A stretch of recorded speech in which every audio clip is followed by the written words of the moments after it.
A lone figure crouched on a rocky outcropping, rifle steady despite the unforgiving heat.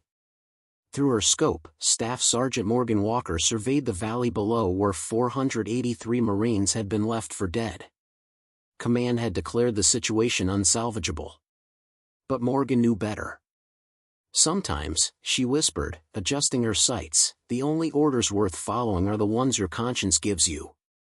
Before we jump back in, tell us where you're tuning in from, and if this story touches you, make sure you're subscribed, because tomorrow, I've saved something extra special for you.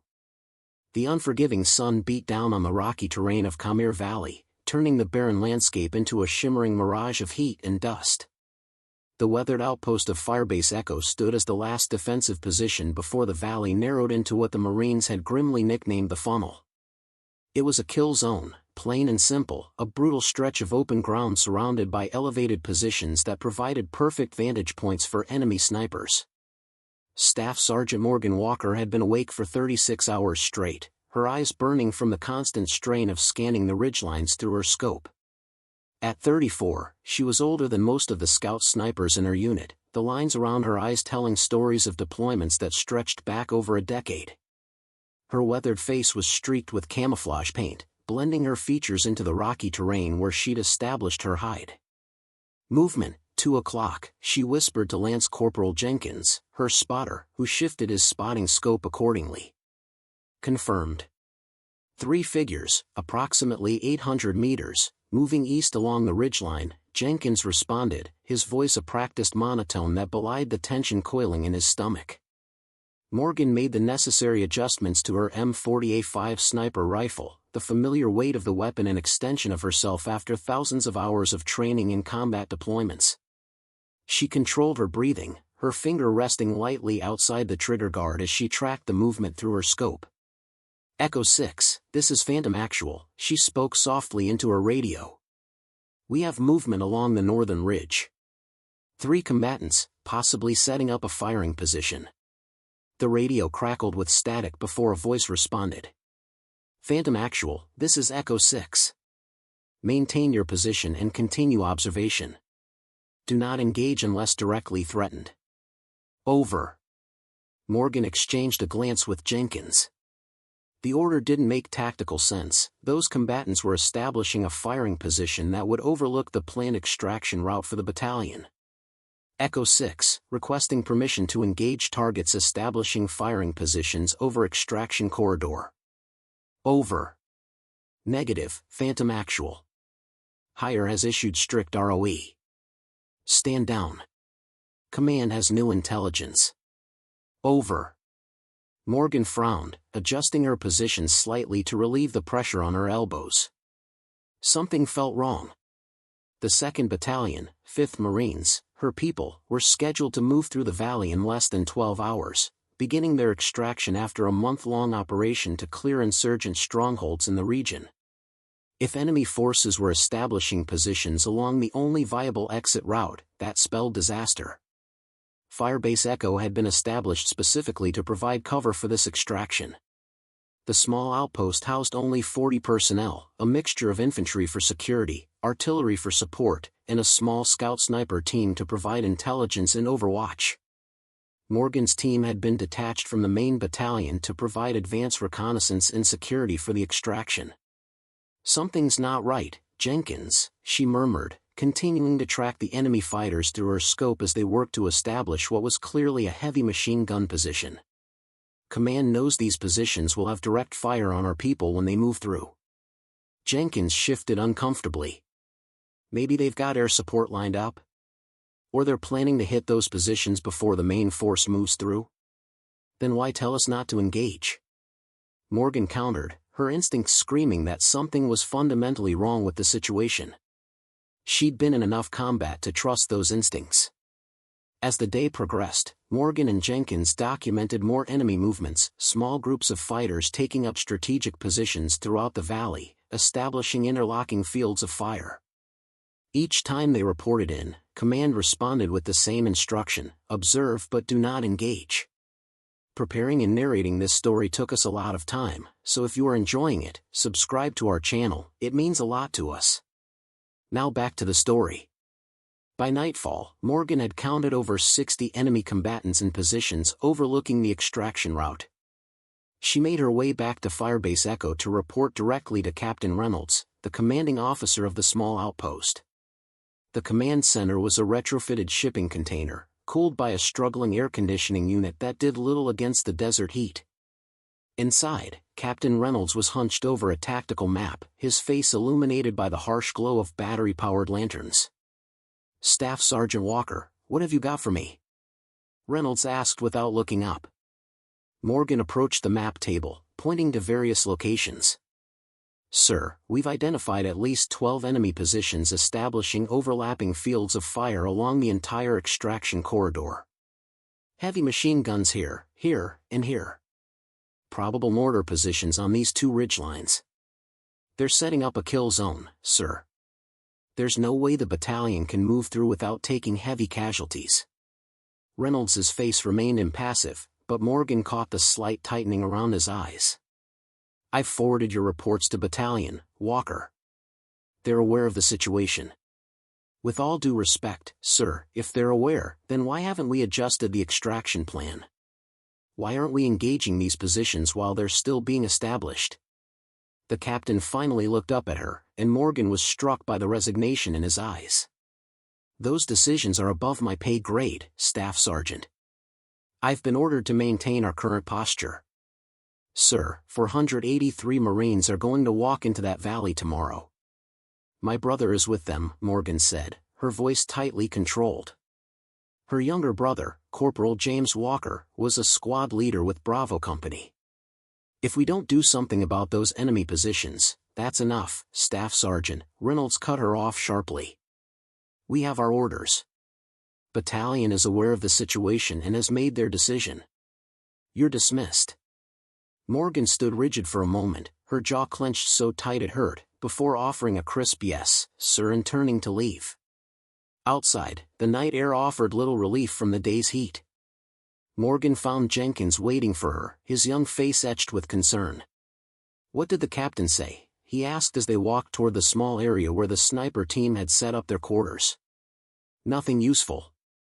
Just that Battalion knows and we're to maintain our current posture." Jenkins glanced around to ensure they weren't overheard. "That's crazy, Staff Sergeant. I counted those positions same as you. If the battalion moves through that valley as planned, it'll be a massacre." Morgan nodded grimly. "Something's not adding up, Jenkins. I need to figure out what's going on." While the rest of the firebase settled into the rhythm of night operations, Morgan made her way to the communications tent. Inside, Sergeant Lou was monitoring the radio traffic, headphones clamped over her ears. "Evening, Lou," Morgan greeted her. "Mind if I check in with my brother's unit? Just want to make sure the kid's still in one piece." Lou gave her a sympathetic smile. "Sure thing, Walker. Just keep it brief. Bandwidth's limited tonight." Morgan settled into the vacant chair and pulled on a spare headset, adjusting the frequency to the tactical channel used by her brother's company. She listened to the routine chatter for several minutes before she heard something that made her blood run cold. "All elements, this is Bravo 6. Confirm receipt of update to Opperd 257. Extraction timeline moved up. Movement begins at 0300. Acknowledge." One by one, the platoon leaders acknowledged the order. Morgan felt her stomach drop. The battalion wasn't moving out tomorrow as planned, they were moving out in just 6 hours, in the middle of the night, straight into the kill zone that had been meticulously prepared for them. She quickly switched back to the Firebase Echo frequency, catching the tail end of a transmission. "Confirm Firebase Echo is to maintain current posture. No support requested for battalion movement. Radio silence will be maintained during extraction to preserve operational security. Acknowledge." Captain Reynolds's voice responded. "Command, this is Echo 6. Message received. We are to maintain position and observe radio silence during battalion extraction. Acknowledged." Morgan pulled off the headphones, her mind racing. It made no sense. The battalion was being sent directly into an ambush, and Firebase Echo, the position specifically established to support their extraction, was being ordered to stand down. She found Jenkins outside the communications tent, waiting for her with growing concern. "What is it, Staff Sergeant? You look like you've seen a ghost." Morgan pulled him away from the tent, speaking in a hushed voice. "The battalion's moving out at 0300, not tomorrow.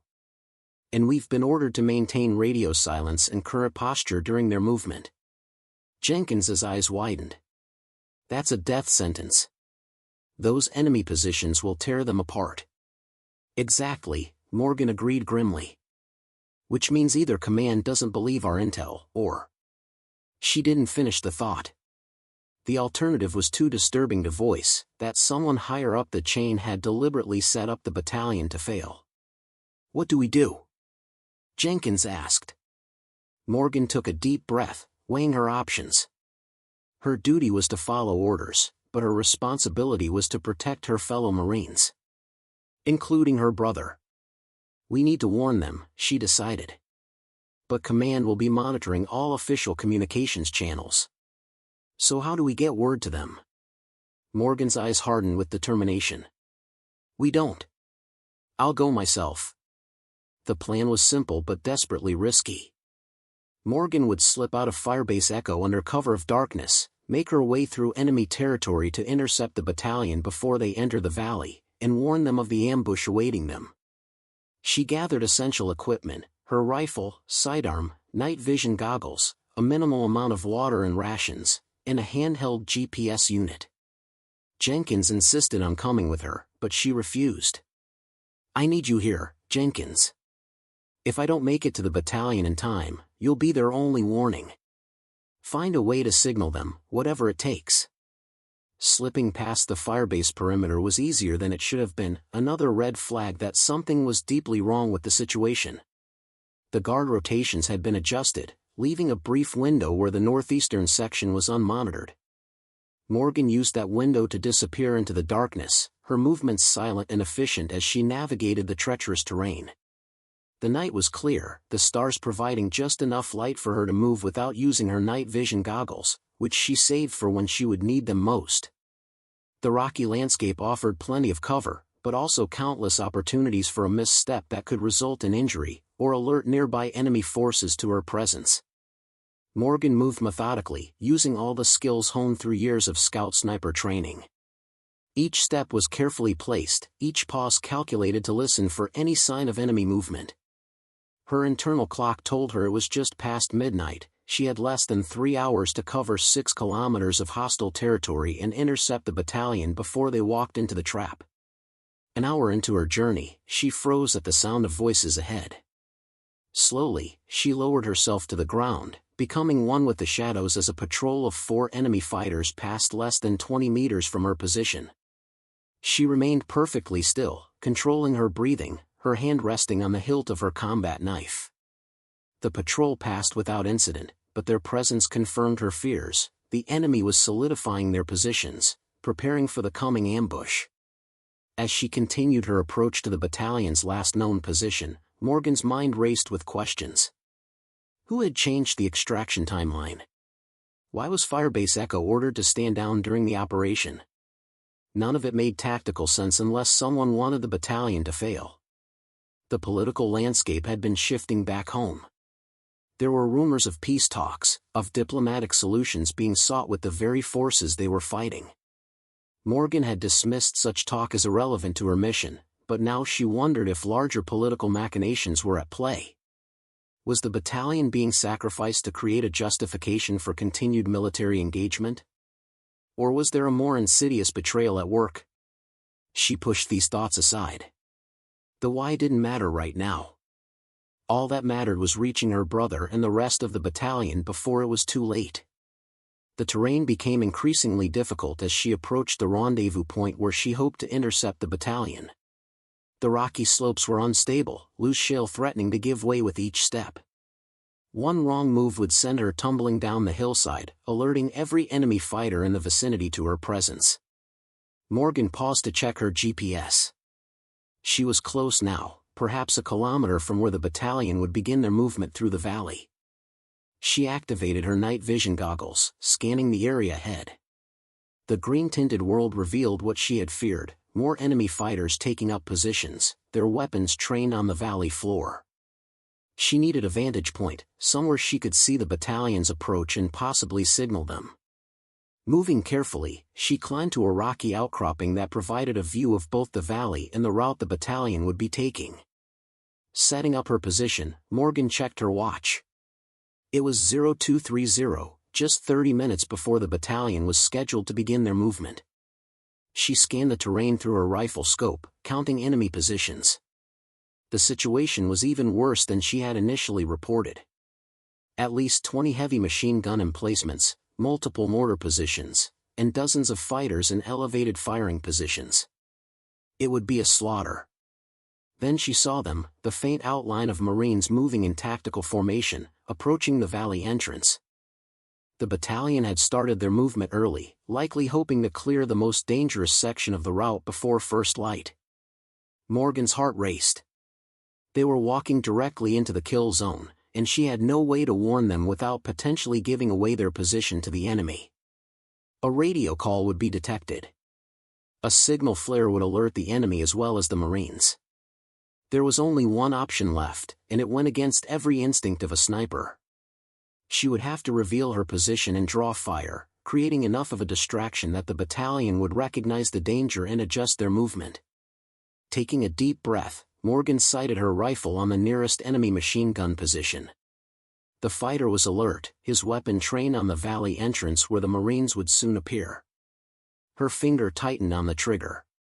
The crack of her rifle shattered the pre-dawn silence, followed immediately by the dull thud of her bullet finding its mark. Before the echo had faded, she was already acquiring her second target, another machine gunner position to cover the valley entrance. Crack. A second fighter down. The enemy positions erupted in confusion, fighters scrambling to identify the source of the unexpected attack. Morgan kept firing methodically, prioritizing the heavy weapons positions that posed the greatest threat to the advancing Marines. Crack. A third enemy fighter collapsed over his weapon. She knew it was only a matter of time before they pinpointed her location and returned fire, but each second she bought was another second for the battalion to recognize the ambush and react.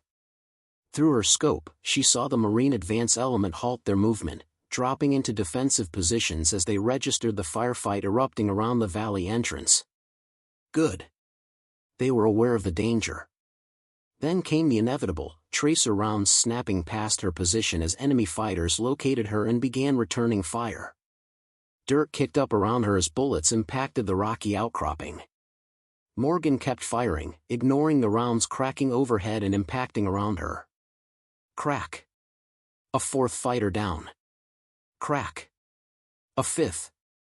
The radio she brought crackled to life. The battalion had broken radio silence, now fully aware that something had gone catastrophically wrong with their extraction plan. All elements, this is Bravo 6. We are taking fire from elevated positions surrounding the valley entrance. Hold position and establish defensive perimeter. I say again, hold position. Morgan allowed herself a moment of relief. The battalion had stopped their advance. They wouldn't blindly march into the kill zone. But they were still dangerously exposed, with limited cover and surrounded by enemy firing positions. She keyed her radio. Bravo 6, this is Phantom 1. Enemy has established interlocking fields of fire throughout the valley. Minimum 60 fighters with heavy weapons. You are walking into an ambush. Recommend immediate withdrawal to phase line Xavier. Over. There was a pause before the response came. Phantom 1, this is Bravo 6. Authenticate. Morgan provided her authentication code, knowing that her unauthorized presence and communication would raise questions. Phantom 1, what is your position?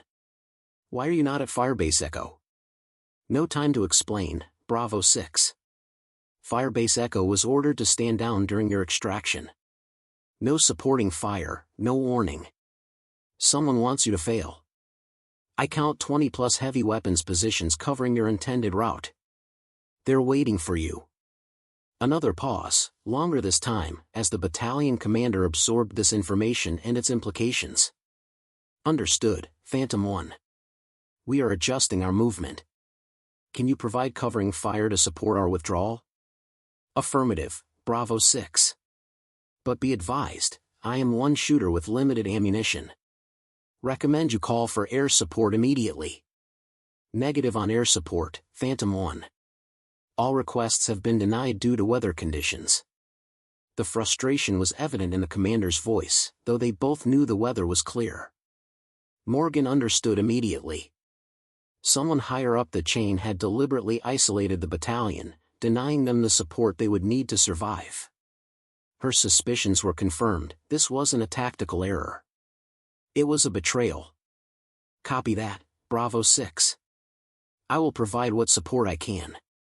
Phantom 1 out. Morgan returned to her rifle, systematically engaging enemy positions to provide cover as the battalion began a tactical withdrawal. She was making a difference. Each enemy fighter she neutralized was one less threat to the Marines below, but she was just one woman against an overwhelming enemy force. The enemy fire intensified around her position. Bullets chipped away at the rocks providing her cover, sending fragments flying. A round grazed her arm, leaving a burning trail across her flesh, but she ignored the pain, continuing to acquire and engage targets. This was a fight she couldn't win, not alone. But if she could buy enough time for the battalion to reach safer ground, it would be worth it. Through her scope, she caught a glimpse of her brother James, directing his squad's movement during the withdrawal. He was alive, for now. She had to keep him that way. As the sun began to rise over Kahmir Valley, Staff Sergeant Morgan Walker faced a grim reality. She was running low on ammunition, surrounded by an enemy force growing more coordinated in their efforts to eliminate her, and the battalion was still vulnerable during their withdrawal. But for the first time since this nightmare began, she felt a spark of hope. The 483 Marines of 2nd Battalion, 5th Marines had a fighting chance now. They wouldn't be walking blindly into an ambush. Whatever political or strategic betrayal had been set in motion had failed, at least partially. Morgan reloaded her rifle, her movements automatic after years of practice. Her breathing remained steady, her hands sure despite the exhaustion and the wound on her arm. One enemy fighter at a time. One shot at a time. For as long as she had breath and ammunition, she would stand between her fellow Marines and those who wished them harm, even if those people wore the same uniform she did. "Come on, you bastards," she whispered as she acquired her next target. "Let's see what one Marine sniper can do." The morning sun cast long shadows across Kahmir Valley as Morgan continued her one-woman defense against an increasingly coordinated enemy force. Her position on the rocky outcropping had become a focal point for enemy fire, the air around her thick with dust kicked up by impacting rounds. Yet she maintained her discipline, each shot deliberate and effective. Through her scope, she watched the battalion executing their withdrawal, moving in tactical bounds to safer ground. They were still vulnerable, but they were organized, fighting their way back rather than walking blindly into slaughter. "Phantom 1, this is Bravo 6, her radio crackled. "We've established defensive positions at phase line Xavier. What's your status?" "Over." Morgan paused to key her microphone. "Bravo 6, this is Phantom 1. Maintaining overwatch position. Enemy attempting to flank your withdrawal route from the north. Engaging targets to delay their advance." "Copy that, Phantom 1. Be advised, we're still trying to get air support, but all requests continue to be denied. Command claims weather conditions prevent deployment of air assets." Morgan scanned the perfectly clear blue sky overhead, her jaw tightening. "Understood, Bravo 6. I'll continue to provide what support I can." She shifted her position slightly, targeting an enemy fighter attempting to move a heavy machine gun to a position that would threaten the battalion's new defensive line. The familiar crack of her rifle was followed by the fighter collapsing. His companions scattered, seeking cover. A burst of enemy fire erupted around her, closer this time. They were zeroing in on her position. Morgan knew she couldn't stay much longer. She'd fired over 40 rounds, leaving her with less than half her ammunition remaining. More concerning was her dwindling water supply. The desert heat was intensifying, and dehydration would soon affect her shooting if she didn't conserve her resources. She keyed her radio again. Bravo 6, be advised I need to relocate. Will establish new overwatch position and resume support. Understood, Phantom 1. We've got your back. Bravo 6 out. Morgan gathered her equipment, keeping her movements low when controlled. As she prepared to move, something caught her attention, a glint of light from a ridgeline to her east. She froze, her trained eye recognizing the telltale reflection of a scope lens. The enemy had deployed their own sniper. Moving now would expose her to a clear shot. Staying put would only be a matter of time before the enemy sniper found her range. Morgan weighed her options, calculating risks with the cold precision that had kept her alive through 3 combat deployments. She made her decision, setting up for one final shot from her current position. Through her scope, she searched for the enemy sniper, finding only the general area where she'd seen the reflection. It would have to be enough. Morgan took a deep breath, steadied her aim, and fired a single round into the area where she believed the enemy sniper was positioned. Without waiting to confirm the hit, she immediately rolled away from her position, keeping her profile low as she scrambled down the reverse slope of the outcropping. A round impacted exactly where she'd been lying seconds before, sending rock fragments flying. The enemy sniper had missed, barely, but now knew her approximate location.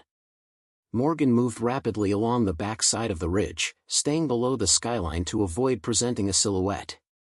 The terrain was treacherous, loose stones threatening to give away her position with each step. She pushed forward, ignoring the burning in her muscles and the throbbing pain from her wounded arm. After covering about 200 meters, she found a new position that offered both concealment and a good view of the valley. Setting up quickly, she resumed her overwatch, scanning for threats to the battalion. The radio crackled again. Phantom 1, this is Bravo 6. Enemy forces are massing for an assault on our position. We're outnumbered and outgunned. Without air support, we can't hold this position for long. Morgan felt a cold determination settle over her. The battalion was still in danger, still being sacrificed by someone higher up the chain. She needed to do more than just pick off individual fighters. Bravo 6, this is Phantom 1. I've identified what appears to be the enemy command element approximately 1 kilometer northeast of your position. Taking them out might disrupt their coordination. Understood, Phantom 1. Anything that buys us time would be appreciated. Morgan studied the area where she'd observed unusual activity, fighters coming and going from what appeared to be a small compound nestled against the base of a cliff. If the enemy had established a forward command post, eliminating it could throw their forces into disarray. The problem was distance. At over 1 kilometer, it would be an extremely difficult shot, especially with the crosswinds that were picking up as the day heated up. And moving closer would mean traversing open ground under the watchful eye of the enemy sniper. As she weighed her options, her radio came to life again, but this time it wasn't the battalion commander. Staff Sergeant Walker, this is Captain Reynolds from Firebase Echo. Respond immediately. Morgan hesitated. Reynolds had been part of whatever betrayal was unfolding. Answering could compromise her position and mission. The radio crackled again. Walker, I know you're out there. Firebase Echo is compromised. We've been locked down by a CIA tactical team. They're claiming we've gone rogue, that we're interfering with a classified operation. This was unexpected. Morgan keyed her radio. Reynolds, what are you saying? I'm saying someone very high up authorized a sacrifice play. The battalion was intentionally routed into that kill zone as part of some political game. When Jenkins realized what was happening after you left, he tried to warn them. He's been taken into custody. Morgan processed this information, her mind racing. If a CIA team had taken control of Firebase Echo, this went beyond a simple tactical decision. This was a deliberate betrayal at the highest levels. "Captain, what's your status?" "Under house arrest, effectively. They've locked down all communications, but I managed to get to an emergency backup radio. They don't know I'm talking to you." Morgan made her decision. "Captain, I need you to do something for me. There's a CIA field operations protocol called Broken Arrow. It's a direct line to Langley when an operation has been compromised by rogue elements. Use it. Tell them that whoever authorized this is violating about 6 different federal statutes by deliberately sacrificing American troops. And if they're the ones who authorized it, then we're all screwed. But it's worth a shot. In the meantime, I'm going to do what I can from here." "Understood. Good luck, Walker." Reynolds out. Morgan refocused on the task at hand.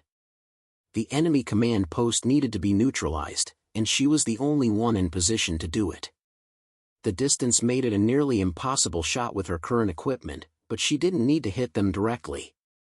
She scanned the area around the compound, noting a steep cliff face directly above it. The recent dry weather had left the soil loose and unstable. A well-placed shot might trigger a rock slide that would bury the command post without requiring a direct hit on personnel. It was a long shot, literally and figuratively, but it was the best option available. Morgan calculated the distance, wind speed, and angle of elevation. She adjusted her scope, compensating for the extreme range and environmental factors. Then, with practiced precision, she controlled her breathing, waited for the moment between heartbeats, and squeezed the trigger. The rifle kicked against her shoulder. Through her scope, she watched the round impact the cliff face above the compound. For a moment, nothing happened. Then a small cascade of rocks began to fall, picking up momentum as they dislodged more material. Within seconds, a full-scale rock slide was tumbling down onto the enemy command post. Fighters scattered in panic as tons of rock and debris crashed down, burying equipment and personnel alike. Morgan allowed herself a grim smile of satisfaction. Whether or not she'd managed to eliminate the enemy leadership, she'd certainly disrupted their command and control capabilities. She keyed her radio. "Bravo 6, this is Phantom 1. Enemy command post has been neutralized. I say again, enemy command has been neutralized. You should expect disorganized resistance for the immediate future." "Copy that, Phantom 1. We're already seeing the effects. Enemy assault appears to be stalling.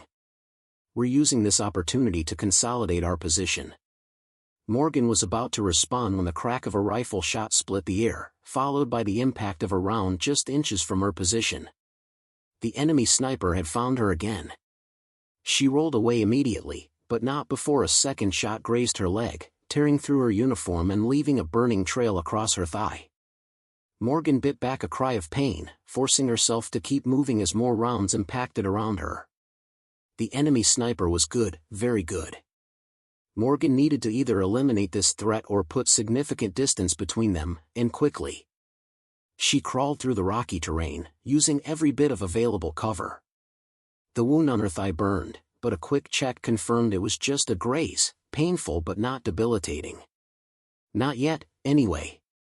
Finding temporary concealment behind a large boulder, Morgan assessed her situation. The enemy sniper had the advantage now, knowing her approximate location while remaining hidden themselves. Standard counter-sniper tactics wouldn't work here. She was alone, without a spotter, in unfamiliar terrain. She needed to think differently. Morgan studied the terrain around her, formulating a plan. To her north was a steep ravine that cut across the ridgeline. If she could reach it, she might be able to double back and approach the enemy sniper from an unexpected direction. Moving carefully, using the available cover, Morgan made her way toward the ravine. Each movement was deliberate, minimizing exposure. The enemy sniper fired twice more, but the shots were wide, suggesting they had lost her precise location. Reaching the edge of the ravine, Morgan slid down the steep slope, loose dirt and stones cascading down with her. The descent was controlled but rapid, bringing her to the bottom of the ravine within moments. She immediately pressed herself against the northern wall, out of the likely line of sight from above. The ravine offered both protection and a path to flank the enemy sniper. Moving quickly now, Morgan followed it westward, then north, circling around to approach the probable sniper position from behind. The exertion was taking its toll. Her wounded leg throbbed, and the heat of the day was becoming increasingly oppressive. Morgan paused briefly to take a sip of water. Her supply was dangerously low, and check her wounds. The graze on her arm had mostly clotted, but her thigh was still seeping blood. She tightened a bandana around it as a makeshift pressure bandage and continued on. After 20 minutes of careful movement, Morgan estimated she was now behind the enemy sniper's last known position. She climbed cautiously up the ravine wall, emerging onto a rocky plateau. Staying low, she scanned the area ahead, looking for any sign of her adversary. There, a slight movement among the rocks about 100 meters away. Morgan froze, watching. After a moment, she caught another movement, the enemy sniper adjusting position, still focused on where they believed Morgan would be. She set up her rifle, using a small depression in the rocks as a rest. The shot would be relatively easy at this range, but she needed to make it count. The enemy sniper was good enough that a wounded shot might still allow them to return fire. Morgan lined up the shot, controlling her breathing despite the adrenaline coursing through her system. She waited for the perfect moment, then squeezed the trigger. The enemy sniper collapsed without ever turning around. Morgan didn't waste time confirming the kill. She immediately relocated, knowing that the shot would have revealed her position to other enemy fighters in the area. As she moved, she keyed her radio. Bravo 6, this is Phantom 1. Enemy sniper neutralized. What's your status? Phantom 1, this is Bravo 6. We're holding our position, but we've got wounded that need evacuation. Still no word on support assets. Morgan's frustration mounted. The battalion was still being abandoned by higher command.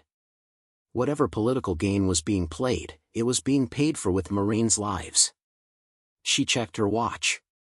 It had been nearly 6 hours since she'd left Firebase Echo. 6 hours of continuous combat, moving through hostile territory, with minimal water and now multiple wounds. She was approaching her physical limits, but the battalion was still in danger. As she considered her next move, her radio crackled again. All stations, this is Archangel. Authentication Foxtrot Echo 79er. I say again, Authentication Foxtrot Echo 79er.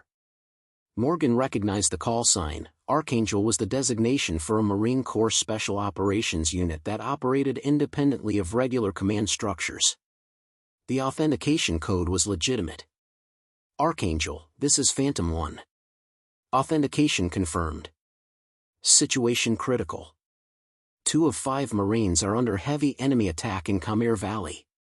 All support has been denied. Over. Phantom 1, this is Archangel. We are aware of the situation. Be advised, air assets are inbound, ETA 15 minutes. CIA director has personally countermanded previous stand-down orders. Hold your position. Morgan felt a surge of hope. Reynolds had managed to get through to someone who could override whatever betrayal had been set in motion. Copy that, Archangel. Will relay to February 5th Command. She switched frequencies. Bravo 6, this is Phantom 1. Be advised, friendly air support inbound, ETA 15 minutes. Authentication protocols confirmed. The relief in the battalion commander's voice was palpable. Copy that, Phantom 1. We'll hold out. Where are you? We need to get you extracted with us. Morgan surveyed her position. She was deep in enemy territory, surrounded by hostile forces that were increasingly aware of her presence. The smart move would be to stay hidden, wait for air support to suppress enemy positions, then make her way to the battalion's location. But that would mean leaving the battalion vulnerable for 15 more minutes. The enemy fighters, despite the disruption to their command structure, were still massing for another assault. Without continued harassment from Morgan's position, they might overwhelm the Marines' defensive line before air support arrived. Negative, Bravo 6. I still have eyes on enemy positions preparing to assault your location. I'll continue to provide overwatch until air support arrives. Walker, that's suicide. You can't hold off their entire force alone. Morgan allowed herself a grim smile. Watch me, sir. She repositioned, finding higher ground that gave her a better view of the enemy fighters regrouping for their assault. They were moving with less coordination now, but their numbers were substantial, at least 100 fighters converging on the battalion's position. Morgan began engaging targets methodically, prioritizing those who appeared to be giving orders or operating heavy weapons. Each shot was placed with precision, creating confusion and hesitation among the enemy ranks. The response was predictable, a barrage of fire directed at her new position. Morgan had anticipated this, already planning her next movement. She fired 3 more rounds, then quickly relocated to a position 30 meters east, behind a different outcropping of rocks. From there, she continued her harassment, forcing the enemy to divide their attention between her and the battalion. It was a dangerous game, deliberately drawing fire to relieve pressure on the Marines, but it was working. The enemy advance had slowed to a crawl, fighters taking cover rather than pressing the assault. Minutes ticked by, each feeling like an hour as Morgan continued her deadly dance, fire, move, fire again from a new position. Her ammunition was running critically low, and fatigue was beginning to affect her accuracy. The wound on her thigh had reopened, blood soaking through the makeshift bandage. Then, just as she was down to her last few rounds, she heard it, the distant thump of helicopter rotors. All stations, this is Archangel Actual. Air support has arrived. Phantom 1, mark your position with smoke if available. Morgan reached for a smoke grenade, her last one, and pulled the pin. Purple smoke billowed up from her position, standing out against the brown landscape. Archangel, this is Phantom 1. Purple smoke is mine. Enemy forces concentrated in the valley between my position and the battalion at phase line Xavier. Copy that, Phantom 1. We have eyes on your smoke. Danger close fire mission incoming. Keep your head down. The distinctive sound of Apache attack helicopters grew louder as they crested the ridgeline. Within moments, the valley erupted with the sound of 30mm cannon fire and the whoosh of rockets streaking toward enemy positions. The precision was impressive, rounds impacting just meters from where Morgan had taken cover, yet never threatening her position. The effect on the enemy was immediate and devastating. Fighters scattered, abandoning their assault in the face of overwhelming firepower. Some attempted to return fire with small arms, a futile gesture against the armored gunships. As the Apaches continued their attack run, a Black Hawk helicopter descended toward Morgan's position. A combat-equipped Marine fast-roped down, moving quickly to her location. Staff Sergeant Walker, he shouted over the noise of the rotors. Morgan nodded, suddenly aware of how exhausted she truly was. Gunnery Sergeant Miller, MARSOC. We're getting you out of here. Morgan shook her head. The battalion first. They have wounded. They're being taken care of. Additional assets are inbound for mass casualty evacuation. Right now, my orders are to extract you specifically. Before Morgan could protest further, Miller was helping her to her feet, supporting her weight as they moved toward the hovering Black Hawk. The pain in her leg, which she'd been suppressing through sheer willpower, flared with renewed intensity. As they approached the helicopter, Morgan looked toward the battalion's position. Through the dust and smoke, she could see additional helicopters arriving, medical personnel deploying to treat the wounded. The air support had turned the tide. The 483 Marines of February 5th would live to fight another day. Miller helped Morgan into the Black Hawk, immediately handing her over to a combat medic who began treating her wounds. As the helicopter lifted off, banking away from the battlefield, Morgan felt a weight lifting from her shoulders. The impossible mission was over. Against all odds, she had succeeded. But questions remained. Who had ordered the battalion abandoned? Why had Firebase Echo been instructed to stand down? And what political calculation had determined that 483 Marines were acceptable collateral damage? As the helicopter gained altitude, giving her a bird's-eye view of Kahmir Valley, Morgan made a silent promise. This betrayal would not go unanswered. Someone would be held accountable. The medic finished bandaging her leg and moved to check her arm wound. "You're one lucky Marine, Staff Sergeant. By all rights, you should be dead." Morgan's eyes remained fixed on the valley below, where Apache gunships continued to decimate the enemy forces that had nearly massacred her brother and his fellow Marines. "Luck had nothing to do with it," she said quietly. "Sometimes the only orders worth following are the ones your conscience gives you." The Black Hawk banked sharply, heading west toward a secure medical facility. Behind them, the battlefield grew smaller, but the questions it raised loomed larger than ever. The Black Hawk's rotors thumped rhythmically as it carried Morgan away from the battlefield. The adrenaline that had sustained her was fading, leaving her acutely aware of every injury and ache in her body. The medic worked efficiently, cleaning and properly dressing her wounds while monitoring her vital signs. "Staff Sergeant, you're showing signs of dehydration and heat exhaustion," the medic informed her, hanging in forward bag and inserting a needle into her arm. "This will help, but you'll need proper medical care when we land." Morgan nodded absently, her mind still on the battlefield and the Marines she'd left behind. "My brother, Corporal James Walker. He's with Bravo Company. Can you find out if he's okay?" "I'll see what I can do," the medic promised, moving to speak with the pilot. Morgan leaned her head back against the helicopter's vibrating frame, closing her eyes briefly. The events of the past 12 hours played through her mind like a tactical briefing, each decision, each shot, each movement analyzed and reanalyzed. She had done what needed to be done, but the larger questions remained unanswered. The medic returned a few minutes later. "Radio confirms Corporal Walker is alive. Minor shrapnel wounds, nothing life-threatening.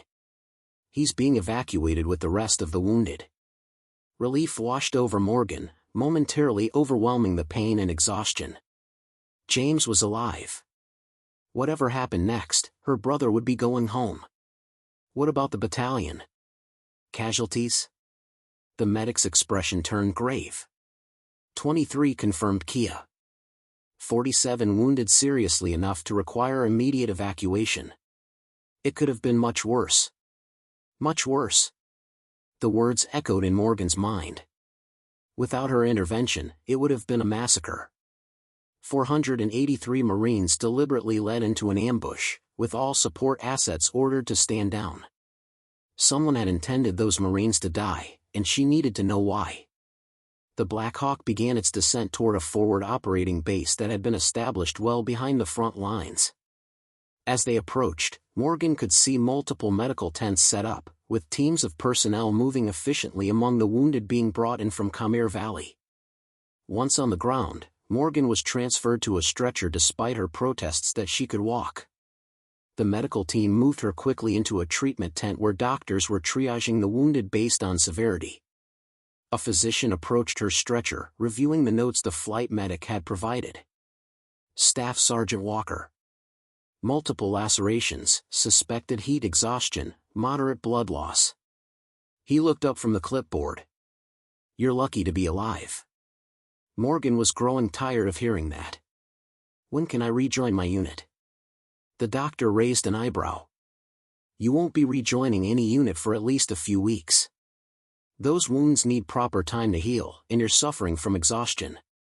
Before Morgan could argue, a figure appeared at the entrance to the treatment tent, a tall man in civilian clothes with the unmistakable bearing of military intelligence. He scanned the room before his eyes locked on Morgan. "That's her," he said to someone behind him, then strode purposefully toward her stretcher. The doctor moved to intercept him. "Sir, this is a treatment area. I need to ask you to." The man produced an identification wallet. "Colonel Richard Vance, Defense Intelligence Agency. I need to speak with Staff Sergeant Walker immediately." The doctor examined the credentials, then reluctantly stepped aside. 5 minutes. She needs treatment and rest." Colonel Vance approached Morgan's stretcher, his expression unreadable. "Staff Sergeant Walker. You've caused quite a stir in certain circles." Morgan met his gaze steadily. If by causing a stir you mean preventing the massacre of 483 Marines, then I'm guilty as charged, sir. A hint of a smile touched Vance's lips. Direct and unapologetic. Your file suggested as much. He pulled up a stool beside her stretcher. What you did today has exposed an operation that goes all the way to the highest levels of military and intelligence command. An operation that sacrificed an entire battalion as a political move? Vance nodded grimly. The official designation was Operation Silent Accord. The objective was to create a significant American casualty event that would galvanize public support for expanded operations in the region. Morgan felt cold anger rising within her. American lives sacrificed as a political tool. Precisely. Certain elements within both the military and intelligence communities believed that peace negotiations were progressing too quickly. They wanted to ensure continued military engagement. Who authorized it? Morgan demanded. That's what we're working to determine. The operation had multiple layers of deniability built in. Firebase Echo was intentionally kept in the dark. Battalion command was fed false intelligence. Air support was denied under fabricated pretenses. And when I interfered, you forced their hand. When Captain Reynolds activated the Broken Arrow protocol, it created a direct line to CIA headquarters that bypassed the compromised chain of command. The director himself countermanded the stand-down orders. Morgan processed this information, the full scope of the betrayal becoming clear. What happens now? Vance leaned forward, lowering his voice. Now, Staff Sergeant Walker, you become the most important witness in a classified investigation that will likely end multiple careers and possibly result in treason charges against some very powerful people. And what does that mean for me? It means you're both a hero and a target. The same people who were willing to sacrifice 483 Marines for political convenience won't hesitate to eliminate one troublesome staff sergeant. Before Morgan could respond, commotion at the entrance to the treatment tent drew their attention. A team of medical personnel rushed in, accompanying a stretcher. Morgan recognized the wounded Marine immediately, Jenkins, her spotter from Firebase Echo. Jenkins, she called out, trying to sit up despite the pain that shot through her leg. The medical team diverted toward her stretcher at the sound of her voice.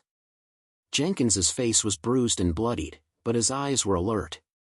When he saw Morgan, relief washed over his features. Staff Sergeant, he managed weakly. You made it. What happened to you? Morgan demanded, taking in his injuries. Tried to warn the battalion after you left. The CIA team didn't appreciate my initiative. His attempt at a smile turned into a grimace of pain. They worked me over pretty good, but Captain Reynolds created a distraction. I managed to get out. Tried to make my way to the battalion position. Colonel Vance was listening intently. You escaped from a CIA tactical team? Jenkins's gaze shifted to Vance, immediately wary. Who's asking?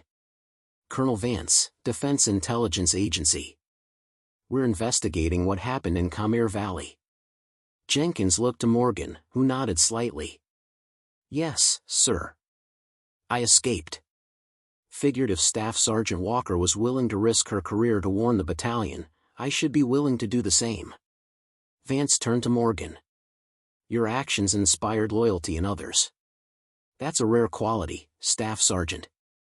It's not about loyalty, Morgan countered. It's about doing what's right, even when the orders say otherwise. The doctor returned, clearly unhappy about the extended conversation. That's enough.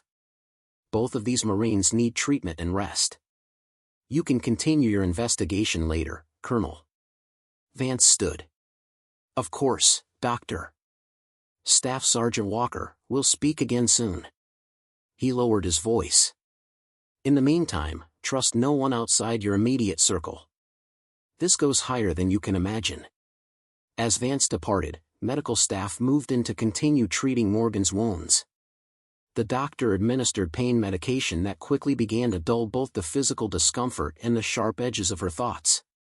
Despite her determination to remain alert, exhaustion and medication pulled her toward unconsciousness. Her last thought before darkness claimed her was a silent promise to the unknown architects of Operation Silent Accord: this wasn't over. Morgan awoke to the steady beep of monitoring equipment and the antiseptic smell of a proper medical facility. The tent was gone, replaced by solid walls and air conditioning. A window to her right showed a night sky dotted with stars. "Welcome back to the land of the living," a familiar voice said from her left. Morgan turned her head, wincing at the stiffness in her neck. Her brother James sat in a chair beside her bed, his arm in a sling and a bandage across his forehead. "James," she croaked, her throat dry. He reached for a cup of water with a straw, holding it to her lips. "Easy, sis. Doctor says you were severely dehydrated on top of everything else." After taking a sip, Morgan assessed her brother's injuries. "You okay?" James nodded. "Thanks to you. We all are." His expression turned serious. "They told us what happened. How Firebase Echo was ordered to stand down. How you went against orders to warn us." "I did what anyone would do." "No," James shook his head firmly. "Most people follow orders, even when those orders don't make sense. You trusted your instincts over your instructions, and you saved hundreds of lives doing it." Morgan shifted uncomfortably, both from the praise and from the pain that medication couldn't entirely mask. "Where are we?" "Military hospital in Germany. They flew us out last night. Most of the battalion is here, the wounded anyway. The rest are being debriefed at a secure facility." James leaned closer. "There's something big going on, Morgan. Military police and intelligence officers everywhere, interviewing everyone who was in Kahmir Valley. Colonel Vance? He's here. Been waiting for you to wake up, actually. Said he'd be back in the morning." Morgan nodded, processing the information. "Jenkins? 2 rooms down. Broken ribs, concussion, but he'll recover. Tough kid." The door opened, and a nurse entered to check Morgan's vital signs. "Good, you're awake. How's the pain, on a scale of 1 to 10? 4, Morgan lied. It was closer to 7, but she needed to keep her mind clear. The nurse gave her a knowing look. "I'll bring you something mild. The doctor will be in shortly to check your wounds." After the nurse left, James moved his chair closer. "There's something else you should know. Captain Reynolds is dead." Morgan felt as if she'd been struck. "What? How?" "Official report says suicide. They found him in his quarters at Firebase Echo with a self-inflicted gunshot wound." James's voice dropped to a whisper. "No one believes it. Reynolds wasn't the type. Another piece of the puzzle, another attempt to cover tracks." "When?" "Shortly after he made that call that got you air support. The timing is convenient," Morgan finished for him. James nodded grimly. "Very." The nurse returned with medication, followed by a doctor who proceeded to examine Morgan's wounds. The leg injury was healing well, though it would leave a scar. The graze on her arm was less severe. Overall, she was recovering faster than expected. "You're lucky," the doctor told her, echoing what was becoming a frustratingly common refrain. "Another few millimeters on that leg wound, and you'd have bled out before reaching help." "When can I be discharged?" Morgan asked. The doctor frowned. "At least 3 more days of observation. You pushed your body to extreme limits, Staff Sergeant. It needs time to recover." After the medical staff departed, James remained, studying his sister with concern. "You should rest. Whatever's happening, whatever you're planning to do about it, it can wait until you're stronger." Morgan shook her head. "Reynolds is already dead. Evidence is being erased as we speak. Time isn't on our side. Morgan, I need you to get me something, James. A secure tablet or laptop. Something I can use to document everything that happened, from the moment I first noticed the enemy positions being established." James hesitated. "You think they're going to try to cover this up?" "I know they are. Reynolds is just the beginning. They'll discredit me, claim I was confused, suffering from combat stress. They'll bury this so deep no one will ever find it. Unless you create a record they can't erase, James realized. Exactly. Multiple copies, distributed to people I trust. A dead man's switch. James studied his sister for a long moment, then nodded decisively. I'll get what you need. But promise me you'll be careful. These people have already shown they're willing to kill to protect their secrets. I promise, Morgan said. Now go. And send in Colonel Vance if he's still around. No point waiting until morning. After James left, Morgan lay back against her pillows, her mind racing despite the medication. Reynolds dead. Jenkins beaten. An entire battalion nearly sacrificed. The pieces were beginning to form a picture, but she still couldn't see the complete image. 20 minutes later, the door opened again. Colonel Vance entered, looking as if he hadn't slept in days. Staff Sergeant Walker. Your brother said you wanted to see me. Morgan gestured to the chair James had vacated. Captain Reynolds is dead. Vance's expression remained neutral. Yes. Unfortunate timing. It wasn't suicide. No, Vance agreed quietly. It wasn't. Morgan studied him carefully. You knew this would happen. You warned me I was a target. You knew they'd start eliminating witnesses. I suspected.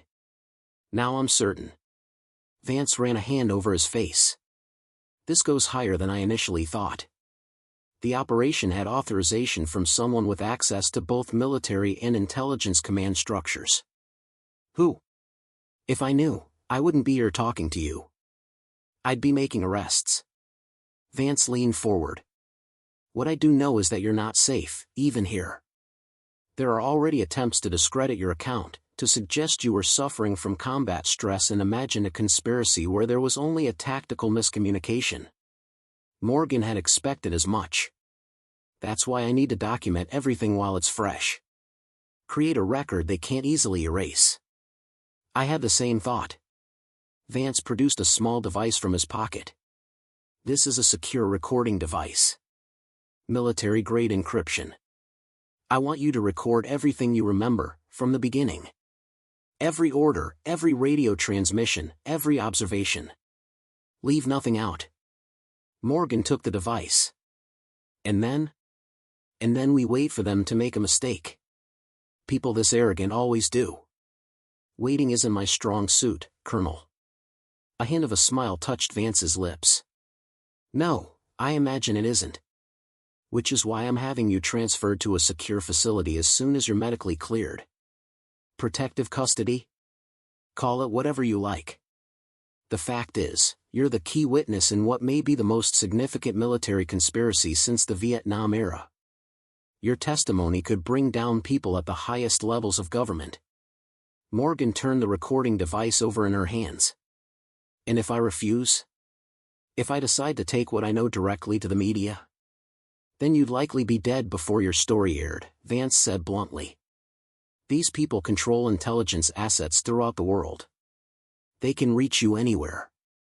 So I'm supposed to trust you, go into hiding, and hope justice eventually prevails?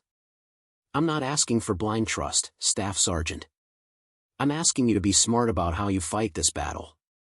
Vance stood. Record your statement. Make copies if it makes you feel safer.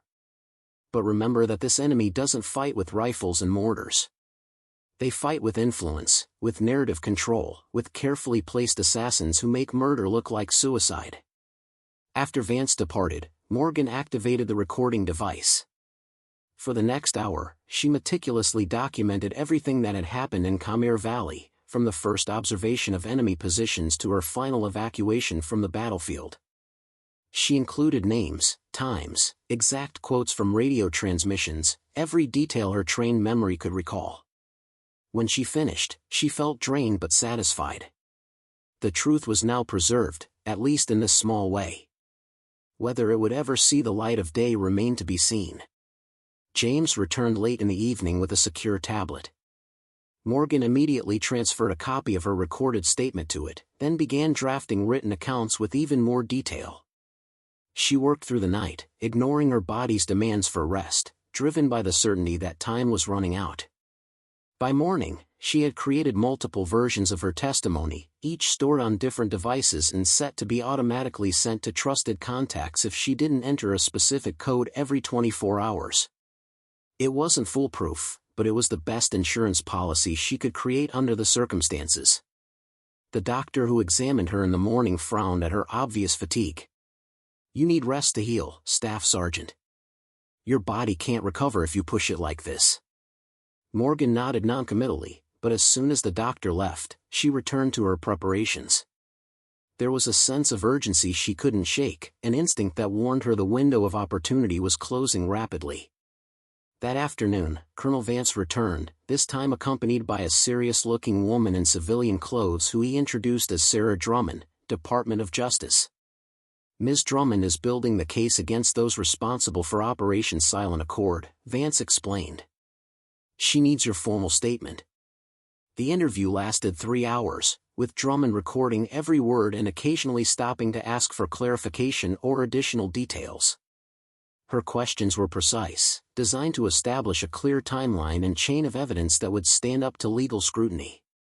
"You understand the gravity of these allegations," Drummond said as they concluded.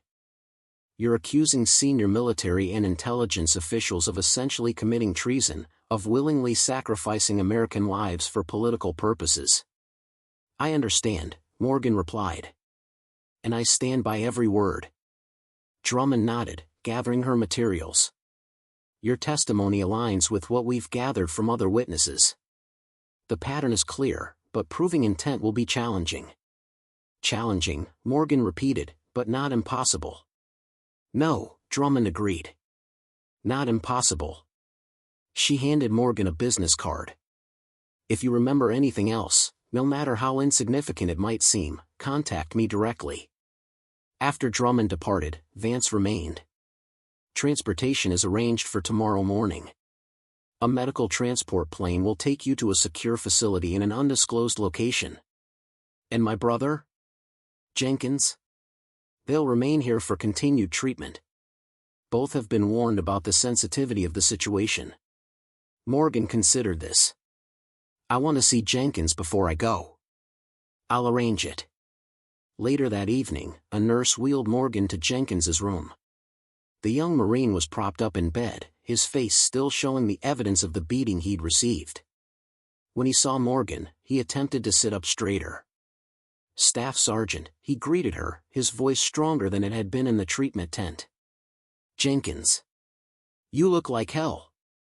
A smile flickered across his bruised face. "You should see the other guys. I heard you took on a CIA tactical team single-handed." Jenkins shook his head. "Nothing so heroic. I just tried to do what you would have done, warn our people."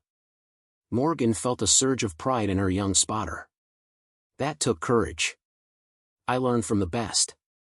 Jenkins's expression turned serious. "They're saying Captain Reynolds killed himself. That's not what happened, is it?" "No," Morgan confirmed quietly. "It's not. They're covering it up. All of it. They're trying. But we're not going to let them succeed." Morgan leaned forward. "I've documented everything. Multiple copies, multiple locations. No matter what happens to me, the truth will come out." Jenkins nodded, understanding the implication. "What can I do?" "Recover. Be ready. When the time comes to testify about what we saw and did, I need you clear-headed and certain. You can count on me, Staff Sergeant." As Morgan was wheeled back to her room, she felt more confident than she had since waking in the hospital. Jenkins would stand firm. James would protect the evidence she'd gathered. Vance and Drummond were building their case methodically. The architects of Operation Silent Accord might have power and influence, but they were facing an adversary they hadn't anticipated, a Marine who refused to abandon her principles, regardless of the orders she received. Back in her room, Morgan finished her preparations for the coming days. Whatever secure facility awaited her, whatever attempts were made to silence or discredit her, she would remain steadfast. The truth about Kahmir Valley would be told, and those responsible would face justice. As night fell over the military hospital, Morgan Walker finally allowed herself to rest, secure in the knowledge that she had done everything possible to honor the oath she'd taken years ago, to support and defend the Constitution against all enemies, foreign and domestic. Even when those enemies wore the same uniform she did. Dawn broke over the military hospital as Morgan was prepared for transport. 2 armed guards stood outside her door, protection or surveillance, she wasn't entirely sure. The medical staff moved with quiet efficiency, removing monitoring equipment and providing final medications for the journey ahead. "Your vitals are strong," the attending physician told her as he signed off on her transfer paperwork. "The wounds are healing well, but you'll need to continue antibiotics for another week. Physical therapy for the leg will begin once you're settled at the new facility." Morgan nodded, her attention focused on the tablet James had provided. She'd spent the early morning hours making final adjustments to her testimony and ensuring all backup measures were in place. If anything happened to her, the truth about Kahmir Valley would still find its way to the public. Colonel Vance arrived just as the medical team finished their preparations. "Transport is ready, Staff Sergeant. We'll be moving within the hour." "Any news on the investigation?" Morgan asked, searching his face for signs of progress or setbacks. Vance's expression remained carefully neutral. "Some developments. We can discuss them en route." His deliberate vagueness suggested the room might be monitored. Morgan understood the precaution. "I'd like to say goodbye to my brother before we go." "Of course. He's waiting outside." James entered moments later, his expression a mixture of concern and resolve. The brothers embraced awkwardly, mindful of their respective injuries. "You remember what to do?" Morgan asked quietly. James nodded. "If I don't hear from you every 48 hours, I release everything to the contacts you specified." "And you'll stay alert? Watch your surroundings." "I was a Marine before I was your little brother," James reminded her with a small smile. "I know how to stay alive." Morgan gripped his uninjured arm. "These people don't fight fair, James. They don't announce themselves." I know," he interrupted gently. "And I'll be ready. But you need to focus on staying alive yourself. You're the one they want to silence." The truth of his words hung in the air between them. Morgan was the primary target, the sniper who had directly interfered with Operation Silent Accord, the witness whose testimony could bring down powerful figures in both military and intelligence communities. "Time to move," Vance announced from the doorway. Morgan gave her brother one final embrace. "Watch your 6." "Always do," James replied. The journey from the hospital to the airfield passed in tense silence. Morgan sat in an armored SUV, flanked by Vance and another agent she hadn't met before. Armed escorts rode in vehicles ahead and behind them, creating a protective convoy that suggested the level of threat they perceived. At the airfield, a medical transport plane waited on the tarmac, its engines already running. The convoy drove directly to the aircraft, stopping just short of the loading ramp. Security personnel established a perimeter while Morgan was transferred from the SUV to the plane. Inside, the aircraft had been configured for medical transport, with secure seating areas and equipment for monitoring patients. Morgan was directed to a seat near the front, where she could be easily observed by both medical staff and security personnel. As the plane taxied toward the runway, Vance took the seat opposite her. "We can talk freely now. The aircraft has been swept for listening devices, and the crew has been personally vetted." "What's the latest?" Morgan asked, not bothering with preliminaries. "We've identified 3 key players in the operation. General Victor Hargrove, Joint Chiefs of Staff. Deputy Director Martin Kelly, CIA. And Senator William Bishop, Senate Intelligence Committee." Morgan processed these names, recognizing all 3 as prominent figures in military and intelligence circles. "High-value targets." "The highest," Vance confirmed grimly. "Which is why this case is so sensitive. We're talking about people with direct access to the president, people who control significant portions of our national security apparatus. And the evidence? Growing stronger. Your testimony was corroborated by communications we've intercepted. Jenkins's account matches yours precisely. We've also located 2 communications officers from Battalion who saved transmissions they found suspicious. Morgan leaned back in her seat, feeling the vibration as the aircraft accelerated down the runway. So what's the next step? Secure testimony from all witnesses. Build an airtight case. Present it to trusted individuals in justice who can pursue indictments without political interference. And in the meantime, I'm hidden away in some black site, Morgan observed, unable to keep the frustration from her voice. For your protection, Vance emphasized. These men have resources most people can't imagine. Access to specialized units within both military and intelligence communities. If they discover your location, I understand the risks, Colonel. What I don't understand is why I'm being sidelined when I should be actively involved in bringing these men to justice. Vance studied her for a moment before responding. Your role is crucial, Staff Sergeant. Without your testimony, there is no case. But your expertise goes beyond just being a witness. Your tactical assessment of what happened in Kahmir Valley, your understanding of military protocols and chain of command, these provide context that helps connect the dots. Morgan wasn't satisfied. So I sit in a safe house somewhere, answering questions and reviewing documents while these men continue to hold positions of power? How many more operations like Silent Accord might they be planning right now? We're moving as quickly as security allows, Vance assured her. But rushing this investigation could compromise everything. The aircraft reached cruising altitude, the change in engine pitch signaling their transition to level flight. Morgan gazed out the small window, watching the landscape of Europe give way to ocean.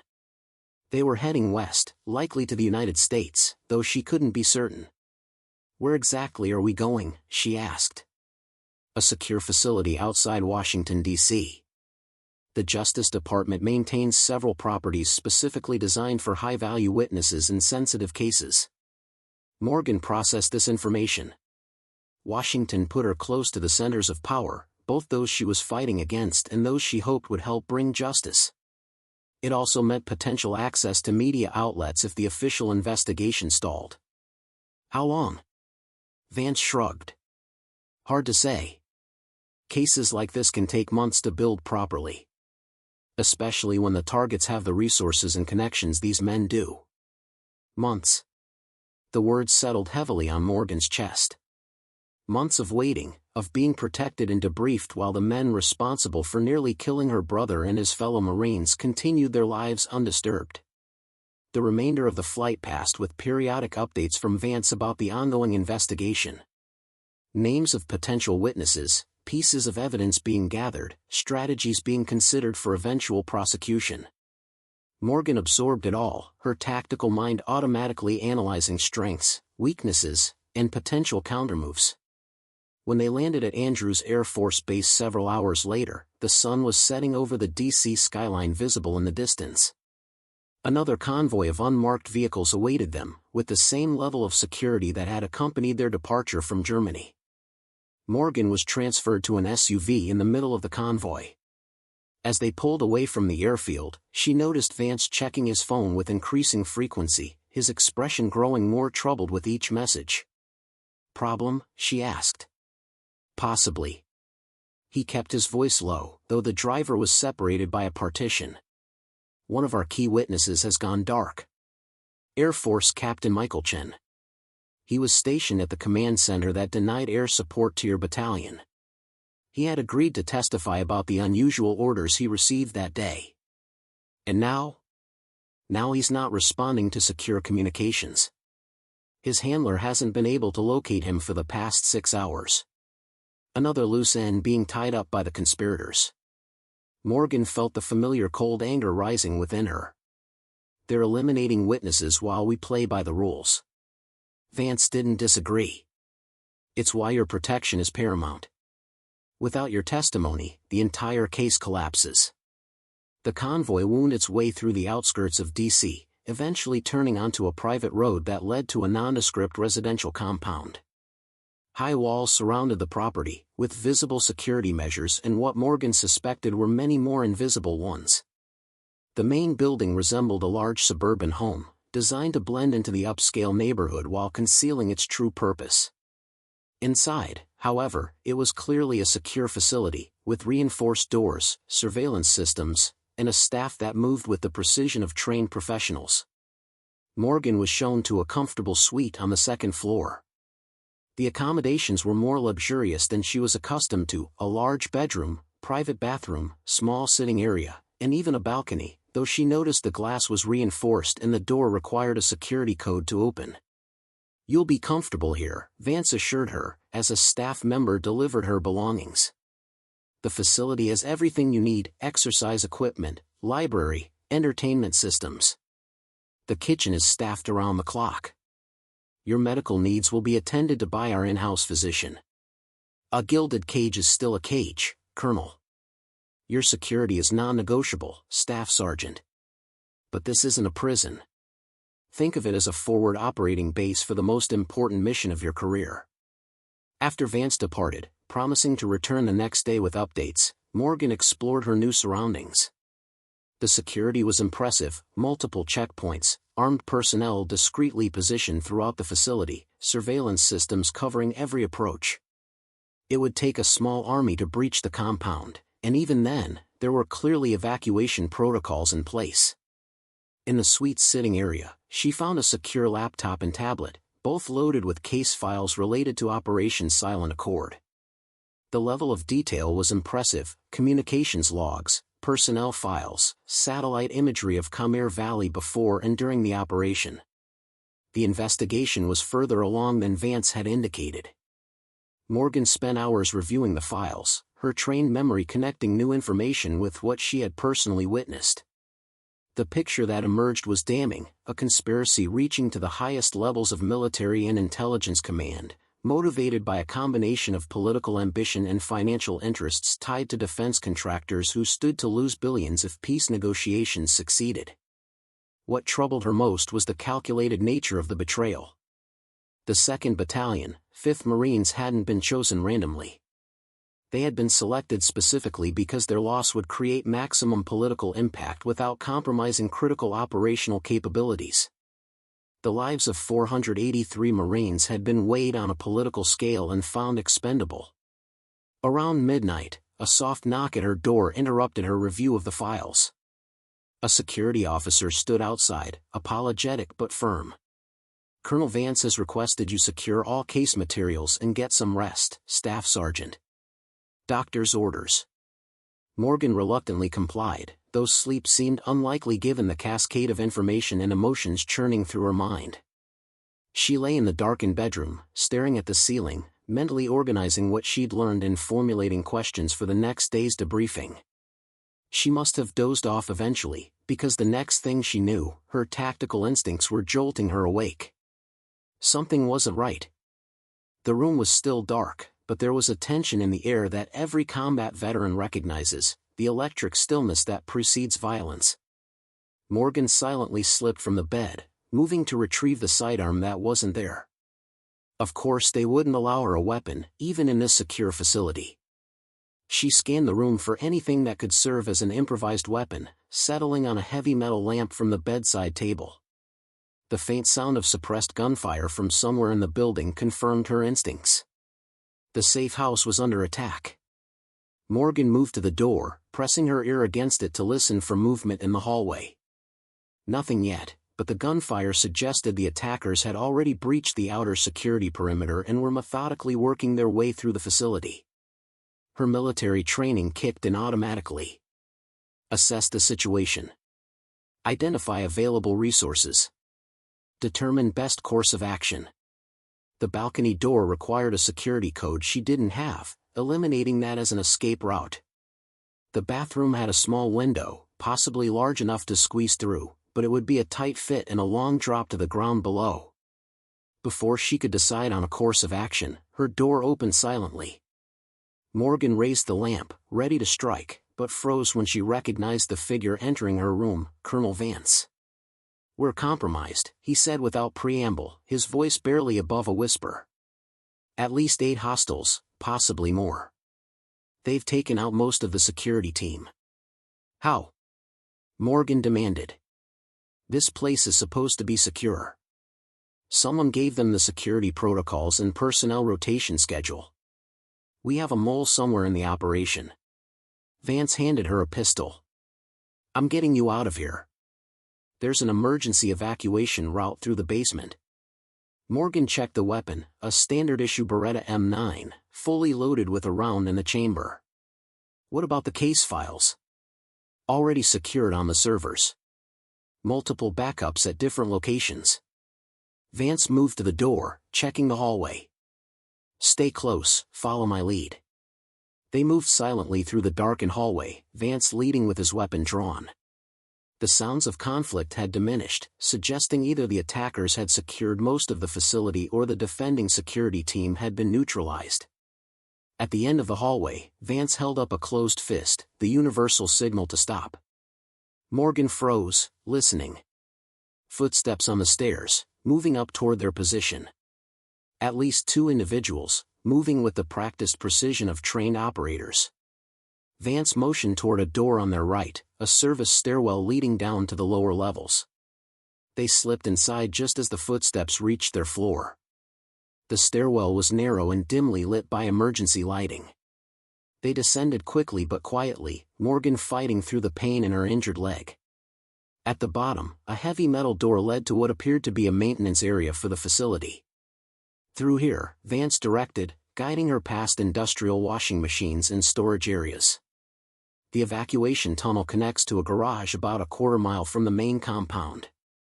They moved through the basement level, navigating between storage areas and mechanical systems. Morgan remained on high alert, her combat senses fully engaged. Something still felt wrong about the situation, beyond the obvious breach of security. "Vance," she said quietly as they approached a reinforced door at the far end of the basement. "Who knew I was being transported here?" "The exact location?" He didn't slow his pace. "Need to know only." "Myself, Director Drummond, the security team leader, and 2 others at Justice." "And the pilot? The medical staff from Germany? The convoy drivers?" "All told different destinations. Standard protocol for high-value witness protection." Morgan processed this information as Vance entered a code on the keypad beside the reinforced door. It swung open to reveal a concrete tunnel, lit by overhead fixtures spaced every few yards. "This way," Vance urged, stepping into the tunnel. Morgan didn't move. "You said 8 hostiles minimum. How did you identify that number?" Vance turned, impatience visible on his face. "Security feeds before they were disabled. We need to move, Staff Sergeant." "And yet you made it to my room undetected, through a facility being systematically cleared by trained operators." Morgan raised her weapon, keeping it low but ready. "That doesn't add up, Colonel." The change in Vance was immediate and chilling. The urgency vanished, replaced by a cold calculation that confirmed Morgan's suspicions. "You're smarter than your file suggested, Walker." His hand moved toward his own weapon. Morgan didn't hesitate. Her pistol came up smoothly, muscle memory from thousands of hours of training taking over. She fired twice, center mass. Vance staggered backward, shock registering on his face before he collapsed in the entrance to the tunnel. The sound of the shots would draw attention. Morgan quickly searched Vance's body, retrieving his weapon, spare magazine, phone, and a set of keys. The phone was locked, but the keys might prove useful. She dragged his body into the tunnel and closed the door behind them, buying herself a few precious minutes before the attackers discovered what had happened. The tunnel stretched ahead, a straight shot to whatever exit Vance had planned to lead her to, likely an ambush rather than an evacuation. Instead, Morgan backtracked, returning to the basement of the main facility. If the attackers had come in through the front, there might be vehicles left unattended at their entry point. It was a risk, but better than walking into whatever trap had been set at the end of the tunnel. Moving silently through the basement, Morgan made her way to a service elevator that would take her to the ground floor. The facility had gone quiet, no gunfire, no sounds of resistance. Either the security team had been completely eliminated, or this had been an inside job from the start. The elevator required a key card, which Morgan didn't have. Instead, she located a service ladder built into a maintenance shaft that ran alongside it. The climb would be painful with her injured leg, but there was no alternative. Halfway up the shaft, she heard voices above, at least two individuals speaking in the hushed tones of professionals conducting a sweep. No sign of the target in the east wing.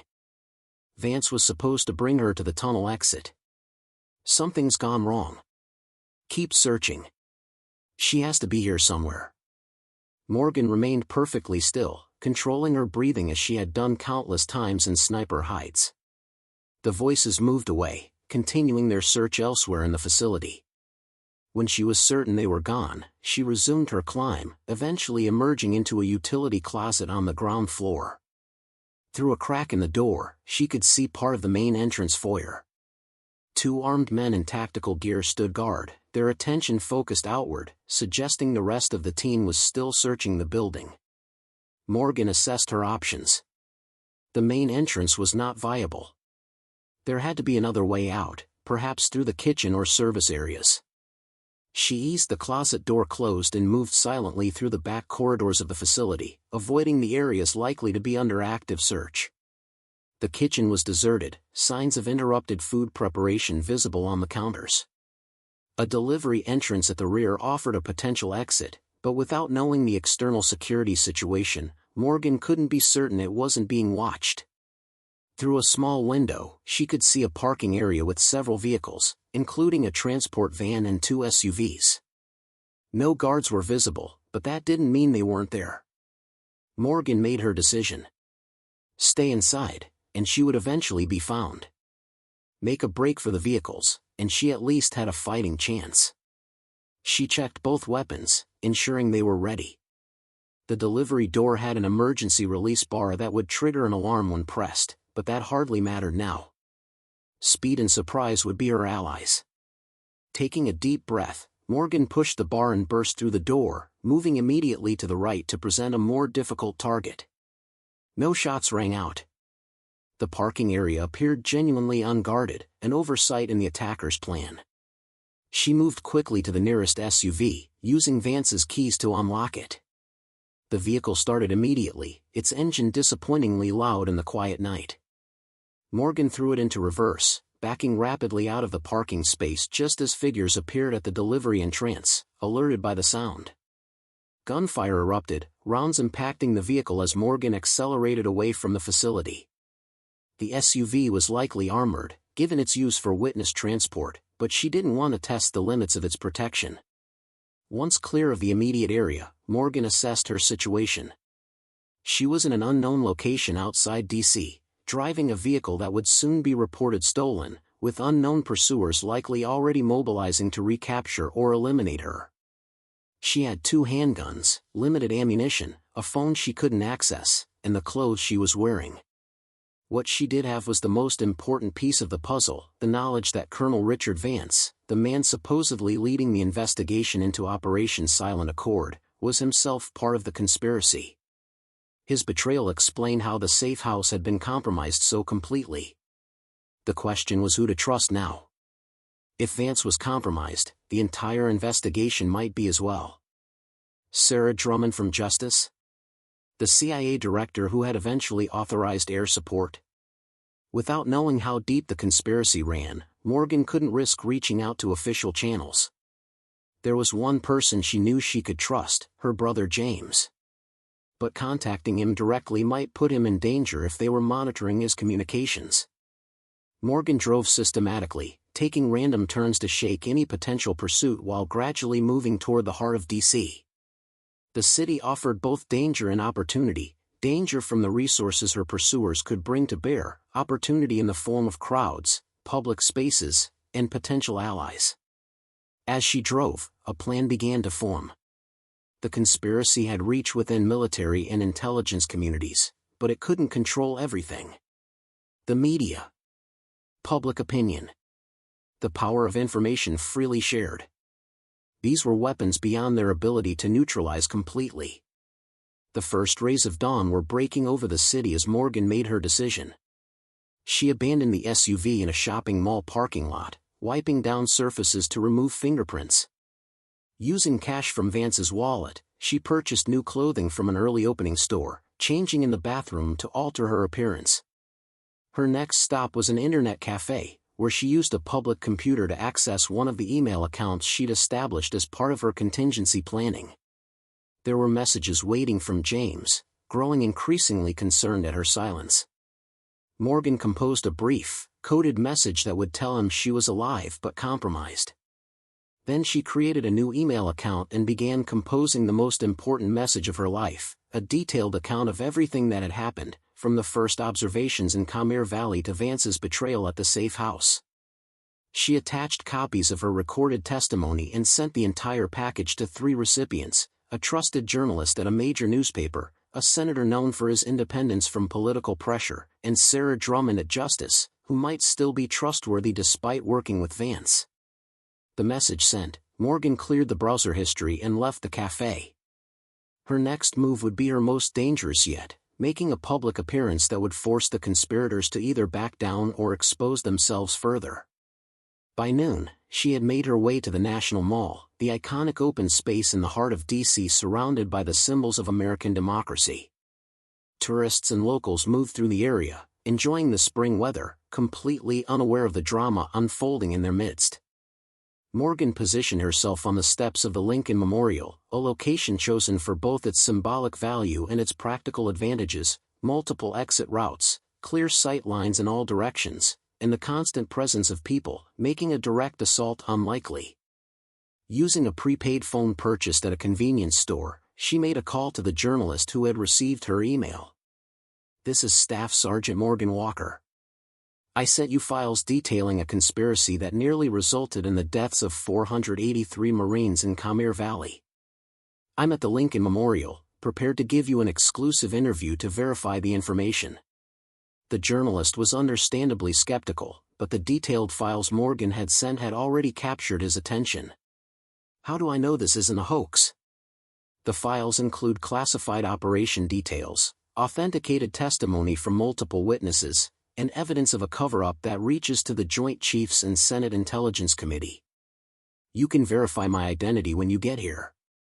After ending the call, Morgan settled into wait, maintaining situational awareness of her surroundings. The journalist would come, the story was too big to ignore. The question was whether her pursuers would find her first. 45 minutes later, she spotted him, a man in his 30s carrying a messenger bag, looking around with the attentive gaze of someone searching for a specific person. Morgan approached him cautiously. "Robert Garrison?" "I'm Staff Sergeant Walker." The journalist studied her face, comparing it to the military photos included in her files. "You're taking an enormous risk coming here." "Sometimes the only way to fight shadows is to step into the light," Morgan replied. "I have evidence of a conspiracy that reaches to the highest levels of our government. Americans deserve to know the truth." As they found a relatively private place to talk, Morgan felt a weight lifting from her shoulders. The truth about Kahmir Valley would come out.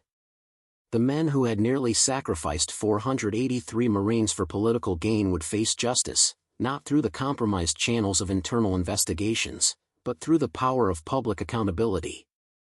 The interview lasted over an hour, with Morgan providing details that only someone who had been there could know. Garrison recorded everything, his initial skepticism giving way to grim determination as the scope of the conspiracy became clear. "This will run tomorrow," he told her as they concluded. "Front page, with additional coverage online. But what happens to you now? These people have already tried to kill you once." Morgan had considered this carefully. "I have contingency plans. People I can trust. Once the story breaks, there will be too much attention for them to risk another direct attempt." But even as she spoke the words, Morgan knew the danger was far from over. The men behind Operation Silent Accord had resources, influence, and the desperation of those facing exposure for their crimes. They would not surrender easily. Yet she felt a profound sense of peace with her decision. Whatever happened next, she had honored her oath as a Marine. She had protected her fellow service members when orders in official channels had failed. She had stood firm against a betrayal that struck at the heart of what the uniform represented. As she watched Garrison walk away, carrying the story that would shake the foundations of military and intelligence leadership, Morgan remembered the words she'd spoken to Jenkins in the hospital: "Sometimes the only orders worth following are the ones your conscience gives you." In the days that followed, the story exploded across national media. Additional witnesses came forward, emboldened by Morgan's public stand. Documents were leaked by insiders who had harbored doubts but feared coming forward alone. The conspiracy began to unravel as those involved turned on each other, seeking deals and immunity. Morgan herself remained in protective custody, this time arranged through trusted contacts in the Marine Corps who had been horrified by the revelations. Her brother James joined her, along with Jenkins, once he was medically cleared. 3 months after the story broke, Morgan sat in a secure room at the Pentagon, watching a live news conference where the Attorney General announced indictments against 12 individuals, including General Hargrove, Deputy Director Kelly, and Senator Bishop. The charges included conspiracy, treason, and attempted murder. Jenkins, seated beside her, shook his head in amazement. "You actually did it. You took on the most powerful people in the country, and you won." Morgan's gaze remained fixed on the screen, where images of the indicted conspirators were being displayed. "We won. Every Marine who refused to accept that betrayal. Every whistleblower who came forward after the story broke. Every journalist who kept digging despite the pressure to back off." Still, James added from her other side, "It took one person willing to stand alone to start it all. One sniper who forgot the orders and remembered her oath." Morgan thought about the long journey from that rocky outcropping in Kahmir Valley to this moment of vindication. The wounds, both physical and psychological. The friends lost, like Captain Reynolds. The trust broken by Vance's betrayal. But she also thought about the 483 Marines who had come home to their families because someone had questioned orders that didn't make sense. She thought about the young service members who would serve under leadership that now understood there were lines that couldn't be crossed without consequences. "What will you do now?" Jenkins asked. "After the trials are over?" Morgan had been asking herself the same question. Her military career had been irrevocably altered by her actions. There were those who viewed her as a hero, others who saw her as someone who had broken the chain of command, regardless of the justification. "Keep serving," she said simply. "The uniform, not individual leaders. The Constitution, not political agendas. The same oath I took the day I enlisted." As the news conference concluded, Morgan stood, feeling the familiar twinge in her healing leg, a permanent reminder of the cost of standing up for what was right. But it was a price she would pay again without hesitation. Outside the Pentagon, spring had given way to summer. The world had changed in ways both subtle and profound since that day in Kahmir Valley. Trust in institutions had been shaken, but perhaps necessary questions were finally being asked about the systems that had allowed such a betrayal to occur. Morgan Walker had never sought to be a symbol or a catalyst for change. She had simply been a Marine sniper doing what she believed was right when orders and conscience collided. But her choice had rippled outward, inspiring others to find their own courage, to question when questioning was necessary, to stand firm when standing was hard. As she stepped into the sunlight, surrounded by fellow Marines who had stood with her through the storm, Morgan felt something she hadn't experienced since those desperate hours on the rocky outcropping: hope. Not just for herself or the 483 Marines she had saved, but for the institutions they had all sworn to serve and protect. The system had failed, but people had not. And in that distinction lay the true strength of the uniform they wore and the nation they served. Up next, you've got 2 more standout stories right on your screen. If this one hit the mark, you won't want to pass these up. Just click and check them out. And don't forget to subscribe and turn on the notification bell so you don't miss any upload from us.